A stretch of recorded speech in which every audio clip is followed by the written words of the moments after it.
Since some of you asked for it, here's a quick breakdown on my stats and some of the other factors that got me admitted into law school. First, my background. If you couldn't already tell, I'm the typical straight white male law school applicant.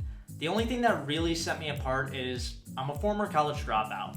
When I was first attending undergrad, I suffered a concussion that was so severe I had to withdraw from school, and I wasn't sure if I'd ever make it back.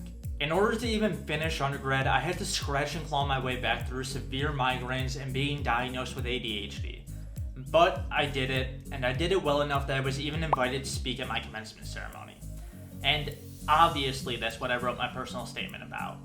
Now, I have no idea how much personal statements factor into law school admissions, but I went to a small liberal arts school in Western New York, so I had to do everything I could to make my application stand out. And arguably the biggest thing I did to stand out was being a triple major.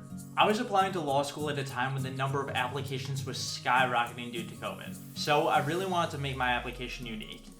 Hence the triple major. My three majors ended up being philosophy, economics, and sports management.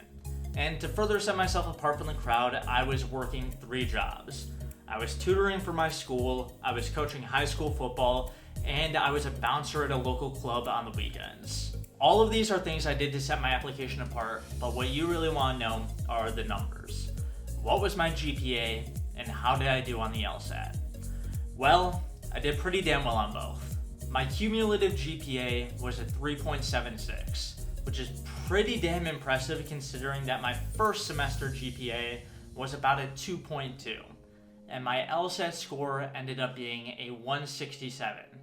Ironically, both my cumulative GPA and my LSAT score were exactly the median for my incoming class here at ASU. Now, I have no clue how much my personal statement and my resume factored into my acceptance, but I do know that law school admissions aren't an exact science, and neither is choosing a law school. But if you want some guidance on that, here are my tips for choosing where you're going to spend those 3 years.